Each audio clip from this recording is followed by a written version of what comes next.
یہ لفظ اس لفظ کا بڑا استعمال ہے. یہ دیکھیے میں آپ کو اس کی مثال دے دیتا ہوں, آسان کر لیتے ہیں بات کو. نیشنل انٹرسٹ کا تو مطلب ہوتا ہے قومی سلامتی اور قومی مفادات کا تحفظ. اب یہ بالکل ایسے ہی ہے کہ میں گلشن اقبال میں رہتا ہوں, آج آپ کے ساتھ اس وقت یہاں پر ڈیفنس میں بیٹھا ہوں. اب اگر مجھے اپنے گھر جانا ہے یہاں سے تو میں براستہ بلوچ کالونی بھی جا سکتا ہوں, براستہ کالا پل بھی جا سکتا ہوں, اور کورنگی برج سے گھومتا ہوا وہاں سے نکل کے شاہ فیصل سے ہوتا ہوا گلستان جوہر کے اندر سے ہوتا ہوا جا کر ابوالحسن اصفہانی روڈ پہ نکل جا سکتا. اب سوال قومی سلامتی کا یہ بنتا ہے کہ آپ کو کون سا راستہ سردست سوٹ کر رہا ہے. یہ میں نہیں کہتا ہوں کہ اللہ نہ کرے کہ پاکستان کی کوئی سیاسی جماعت جو ہے وہ اس ملک کے مفادات کے خلاف ہے, بالکل, مگر راستہ کون سا آپٹ کرنا ہے بسا اوقات اس پر بحث ہوتی ہے. تو وہاں پر قومی سلامتی کی ڈیفینیشن کوشچن نہیں ہوتی, بلکہ وہ راستہ کوشچن ہوتا ہے جو آپ نے آپٹ کیا. اچھا بھائی حیدر صاحب, سیاست کی باتیں بہت ہو گئی, لیکن کچھ اور باتیں بھی سیاست کی ابھی آئیں. کہ بات یہ بتائیے مجھے کہ رحمان ملک صاحب کا بڑا تذکرہ آتا تھا جب ایم کیو ایم کے ساتھ معاملات ہو رہے تھے, تو وہ ایسا کیا تعویذ لے کر جاتے تھے کہ وہ فوراً قابو کر کے لے آتے تھے, اور لندن جانا ان کا ہوتا تھا اور سب کچھ ٹھیک ہو جاتا تھا. تو آپ اس یہ تو ہماری خود بھی کبھی سمجھ میں نہیں آیا, اور یہ ہمارے لیے بھی باعث حیرت ہوا کرتا تھا کہ کوئی بھی فیصلہ اگر یہاں پر ہوتا تھا تو ایک سٹینڈ لے لیا جاتا تھا, اس کے بعد رحمان ملک صاحب چلے جایا کرتے تھے اور اس کے بعد وہ فیصلہ بدل جایا کرتا تھا. تو اس کے محرکات کیا رہتے تھے, وہاں پر کیا گفت و شنید رہتی تھی, کیا ہوتا تھا, اس کے بارے میں بالکل لا علم ہوں, ورنہ میں کھل کر آپ کو بیان بھی کر دیتا, مجھے کوئی تعرض نہ ہوتا اس پر. ایک وقت وہ بھی تھا کہ جب صدر آصف علی زرداری اپنے پورے تمام لوگوں کے ساتھ ایم کیو ایم کے مرکز 90 پہ آئے, بات چیت ہوئی, مستقبل کے وعدے وعید ہوئے کہ آنے والی نسلیں بھی جو ہے نا وہ ساتھ مل کے چلیں گی, اور ایک دوسرے کو اجرک ٹوپیاں پہنائی گئیں, سارے معاملات ہوئے. تو پھر ایسا کیا ہو جاتا تھا جب اتنے وعدے وعید کے بعد بھی, اور ہوا یہ کہ اس معاملات میں اس شہر نے بڑا سفر کیا ہے.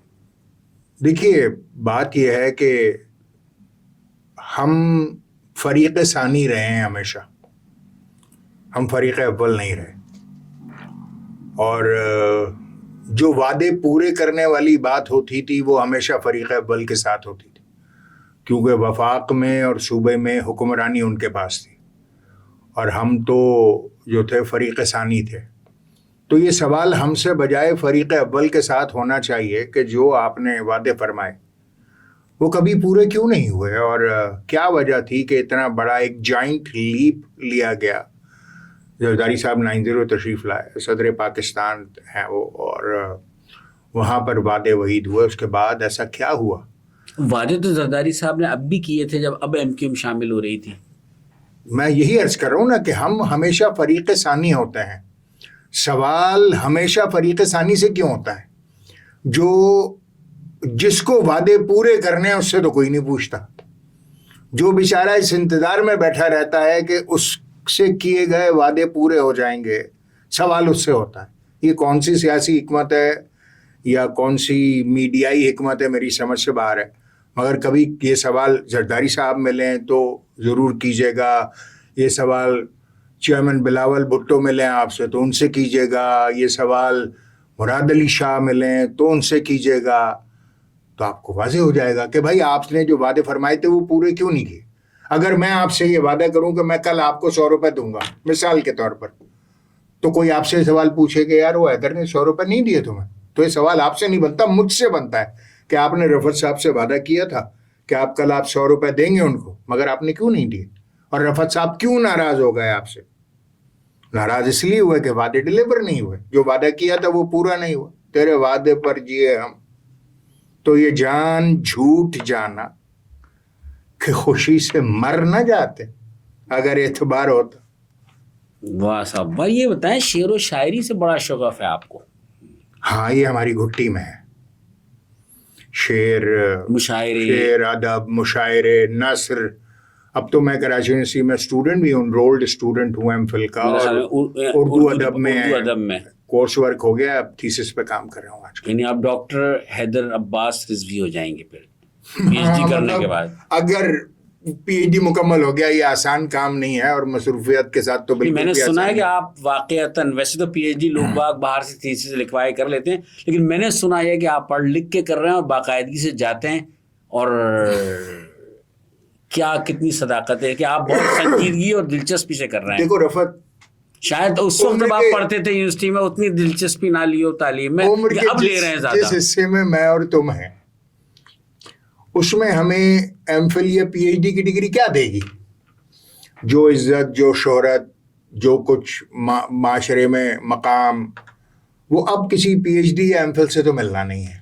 بالکل. اور اگر میں اپنے آپ کو انرول کر رہا ہوں کراچی یونیورسٹی میں, تو اس کا مطلب یہ ہے کہ میں اپنے آپ کو اسکروٹنی کے لیے پیش کر رہا ہوں, کہ لوگ دیکھ رہے ہیں کہ حیدر بھائی جا رہے ہیں, پڑھ رہے ہیں, کلاسیں لے رہے ہیں, نہیں لے رہے ہیں, ان کی اٹینڈنس بھی لوگ دیکھ رہے ہیں. بلکہ اخبارات نے اس بات کو چھاپا ہے کہ حیدر عباس رضوی ساری کلاسیں لے رہے ہیں, حیدر عباس رضوی جامعہ میں انرولڈ ہو گئے. مطلب یہ اخبار کے لیے خبر ہے.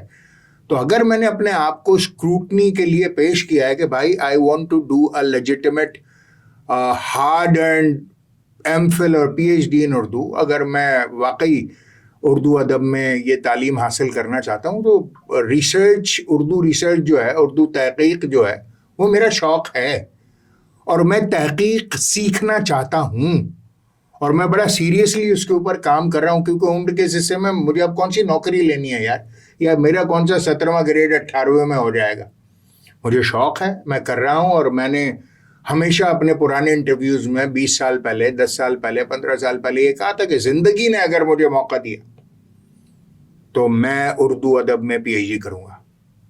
And I am trying my level best کہ کسی طریقے سے ہو جائے, اور محنت کر رہا ہوں ایمانداری کے ساتھ. اچھا, اب آپ یونیورسٹی, ایک وقت وہ تھا جب آپ یونیورسٹی جاتے تھے, مطلب ایک چلبلا حیدر عباس رضوی, غسیلا, غصہ بھی آپ میں بہت بلا کا تھا ویسے. ہاں. اور لیکن اب آپ جاتے ہیں تو اب لوگ کہتے ہیں بڑا ہمبل, بہت خاموش, اور ٹھہراؤ آ گیا. تو عمر کے ساتھ ساتھ آیا ہے یا حالات نے یہ تبدیلی پیدا کی ہے, میرے خیال سے کراچی, یا ریئلائز کیا؟ نہیں, کچھ ایکسٹرا آرڈنری تو مجھ میں ہے ہی نہیں. کراچی کا یا پورے پاکستان میں بھی آپ کہہ لیجئے, ہر نوجوان جو 20-22 برس کا ہے وہ اینگری ینگ مین ہے. تو آپ تو اس وقت بھی اینگری ینگ میں مین. یہی عرض کر رہا ہوں نا کہ مگر اب میں 20-22 کا تو نہیں ہوں, تو وہ اینگری ینگ مین ہے. اب وہ غصہ کہاں نکال رہا ہے, اس کے آؤٹ لیٹس کیا ہیں غصہ نکالنے کے. میرے پاس کراچی یونیورسٹی, اے پی ایم ایس او اور دیگر وہ آؤٹ لیٹس سے جہاں غصہ نکل جاتا تھا. آج کل کے بچے جو ہیں ان کا غصہ کسی اور طریقے سے سوشل میڈیا پہ نکلتا ہے, دیگر ان کے پاس ذرائع ہیں. تو 20-22 سال کی عمر کا نوجوان یونیورسٹی میں ایسے ہی ہوتے ہیں جیسے میں تھا, کوئی بڑا فرق تھوڑی ہے. پھر بتدریج جب آدمی پاس آؤٹ ہو کر نوکری شروع کرتا ہے, تو جیسے غالب نے کہا تھا نا کہ غالب وظیفہ خار ہو, دو شاہ کو دعا, غالب وظیفہ خار ہو, دو شاہ کو دعا, وہ دن گئے کہ کہتے تھے نوکر نہیں ہوں میں. تو جیسے ہی آپ نوکری میں جاتے ہیں آپ کو زندگی کا لک پتہ جاتا ہے. بالکل. اور جیسے ہی آپ کی نوکری پکی ہوتی ہے آپ کی شادی ہو جاتی ہے. چلے شادی تو وہ اور زیادہ لک پتہ جاتا ہے. اب میں شادی کی طرف آتا ہوں. آپ یہ بتائیں کہ شادی آپ کی پسند کی ہے؟ بالکل بھی نہیں. مجھے تو پتا بھی نہیں تھا کہ میری منگنی کس سے ہو رہی ہے. میں امریکہ میں تھا اور ایک دن میری والدہ کی کال آئی میرے پاس. اچھا, ایسا ہوتا نہیں تھا. امریکہ سے لوگ پاکستان فون کیا کرتے تھے. پاکستان سے اگر کوئی کال خدا نہ خاصہ اس زمانے میں چلی جائے تو اس کا مطلب یہ ہوتا تھا کوئی مر گیا, اور کوئی معنی نہیں ہوتے تھے اس کے کہ پاکستان سے کال, خدا خیر کرے کیا ہوا. تو اماں کی کال آ گئی. وہ اماں کی کال آئی تو آئی واز شاکڈ کہ خدا خیر کرے کیا ہوا کیا. میں نے کہا جی امی. تو کہنے بیٹے وہ جمعے کو تمہاری منگنی رکھ رہے ہیں, تو بس یہ تمہیں بتانا تھا. میں نے کہا اماں کس سے رکھ رہے ہیں, کیا کر رہے ہیں, کیا کر رہے ہیں, شکل تو دکھا دے, کوئی تصویر تو بھیج دیں. تو امی نے بڑی اس سے کہا ایک تجاہل عارفانہ سے کہ میاں وہ ہم ویڈیو والا لے کے جا رہے ہیں تو جمعے کو جب ویڈیو منگنی ہوگی تمہاری تو وہ ویڈیو بنا کے ویڈیو بھیج دیں گے تمہاری. تو ایسا تو نہیں تھا کہ پیوش نے پسند تھا؟ کس کو پسند تھا؟ آپ کو. یعنی ہماری بیگم کے ساتھ ہماری کوئی ارینجمنٹ تھی؟ بیگم کے ساتھ نہیں بات ہو رہی ہے. بیگم تو آپ کی والدہ نے ارینج کر دیا, ارینج میرج کو تو. لیکن آپ ہو سکتا ہے کسی کو پسند کرتے ہو, شاید اس لیے آپ تھوڑے سے. نہیں ایسا تو نہیں تھا. میں طالب علمی کے زمانے کی بات کر رہا ہوں. کون نہیں کرتا بھائی, کون نہیں کرتا رفت. میں کہہ رہا ہوں نا, مجھ میں کچھ بھی مختلف نہ تھا, نہ ہے, نہ ہوگا. ہم یہی سمجھا کرتے تھے, مطلب ایک پوائنٹ کی مخصوص بس میں جایا کرتے تھے, تو ہم نہیں میرے پوائنٹ میں کوئی مسئلہ ایسا نہیں تھا. اچھا, آؤٹ آف یونیورسٹی تھا, پوائنٹ میں کبھی ایسا کوئی مسئلہ نہیں تھا. مطلب جامعہ کراچی میں ایسی کوئی ایکٹیویٹی نہیں. وہاں تو بھائی ہم ذمہ دار APMSO, بڑی سوبر سنجیدہ اس طرح کے معاملات تھے. مگر کون ہے یار میں اس میں, آپ بالکل جس نے محبت نہ کی ہو؟ یہی تو سننا چاہتا تھا میں, اسی لیے تو میں جو سچ ہے وہ میں کبھی نہیں چھپایا. جس نے پوچھا اس کو بتایا. میرے بچے جانتے ہیں, کچھ چوری تھوڑی ہے یار, کھلم کھلا ہے.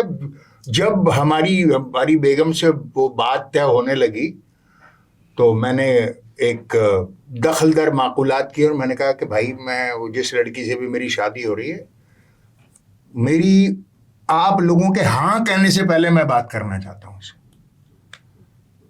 اور میں نے کہا یہ میرا شرعی حق ہے. بالکل. تو انہوں نے کہا اچھا ٹھیک ہے, ہم بات کرا دیں گے. تو ہماری بیگم تو کراچی میں تھی, ہم امریکہ میں تھے. تو ہم نے بیگم کو فون پہ 1 گھنٹے ہم نے بات کی, اور ہم نے اپنا ساری روداد بیگم کو سنا دی. ہم نے کہا دیکھو بھائی ایسا ایسا مسئلہ ہے, یہ ہماری زندگی کے آڈز ہیں, یہ ہماری زندگی کے ایونٹ ہیں. کسی کی طرف دیکھتا تو میں بھی ہوں, کسی کی طرف دیکھتا تو میں بھی ہوں, بہت برا نہیں, اتنا برا تو میں بھی ہوں. تو سب بیگم کو بتا دیا, اور میں نے کہہ دیا کہ بھائی دیکھیے اب آپ کی مرضی ہے کہ آپ ہاں کر لیں گی تو ٹھیک ہے, آپ کی مہربانی, اور نہیں کریں گی تو کوئی دکھ نہیں, کوئی ملال نہیں. اس بیچاری نے بے وقوفی کی اور اب ہمارے 4 بچوں کی ماں ہے, کیا کر سکتے ہیں. نہیں, آپ کا مشکل وقت میں ساتھ بھی دیا, یہ بھی ایک کریڈٹ ہے. مطلب خاتون خانہ کو زیادہ فیس کرنا پڑتا ہے, آپ تو گھر سے غائب. بھائی میری 25 برس کی شادی میں رفعت, سچ یہ ہے کہ 10 برس پارلیمنٹ کے نکال لو, 5 برس جلا وطنی کے نکال لو, پھر جو ہماری 90 کی ایکٹیویٹی اور جو الطاف بھائی اور یہ سارے معاملات چلتے تھے, تو شاید بیوی کو میں 2-3 برس کے لیے میسر رہا ہوں. باقی تو نے بچوں کے ساتھ ہی گزاری ہے غریب نے. جو سچ ہے وہ یہ ہے, باقی بڑی ڈینگیں مارنا اور یہ کرنا وہ کرنا. نہیں, اچھی بات ہے, بالکل ایک آدمی کو جینون ہی ہونا چاہیے. یہ ایک بات اور مجھے بتائیں, میرے ذہن میں بڑے عرصے سے سوال تھا کہ MQM کو ایک عروج ملا تو اختیار ملا. اختیار نہیں ملا یار, یہی رونا ہے. دیکھو لیکن جنرل مشرف کے دور میں تو آپ یہ کہیں, اور تو ہماری پرفارمنس آسمان پھاڑ تھی. نہیں آسمان پھاڑ تھی, لیکن اختیار بھی ملا, وسائل بھی دستیاب ہوئے, اختیار ملا, ہر چیز ملا, ملی, مینڈیٹ ملا. دیکھو لیکن MQM نے اس کو صحیح طریقے سے استعمال نہیں کیا, جس کے نتیجے میں آج آپ خمیازہ بھگت رہے ہیں. آج دیکھو درست ہے, کچھ غلطیاں تو ہم سے بھی ہوئی ہیں. دیکھو فرشتے تو ہم نہیں ہیں یار, ہم اسی مٹی کی پیدا ہیں, اور یہیں سے کوئی پیچھے سے, ہم کون سا پیڈیگری پالیٹیشین تھے یار. مطلب میری تو لڑکپن تمہاری آنکھوں کے سامنے گزرا ہے, تم گواہ ہو, میں تمہارے لڑکپن کا گواہ ہوں, تم میرے لڑکپن کے گواہ ہو. ہم کون سے پیڈیگری پالیٹیشین تھے؟ روز ٹھوکر کھاتے تھے, روز سیکھتے تھے, روز ٹھوکر کھاتے تھے, روز سیکھتے تھے. اس طرح آگے چلیں, اور نہ پیچھے سے کوئی فیوڈل بیک گراؤنڈ, نہ کوئی بڑا کلرفل بیک گراؤنڈ, کچھ بھی نہیں ہے. غلطیاں بھی کی ہیں, اس میں کوئی شک نہیں ہے, مگر سسٹم سے میرا صرف گلہ یہ ہے کہ MQM کو مینڈیٹ ہمیشہ بھرپور ملا, مینڈیٹ پورا ملا, اختیار نہیں ملا یار. اور اسی کی بنیاد پر, اس اختیار کے حصول کا لیجیٹمیٹ کانسٹیٹیوشنل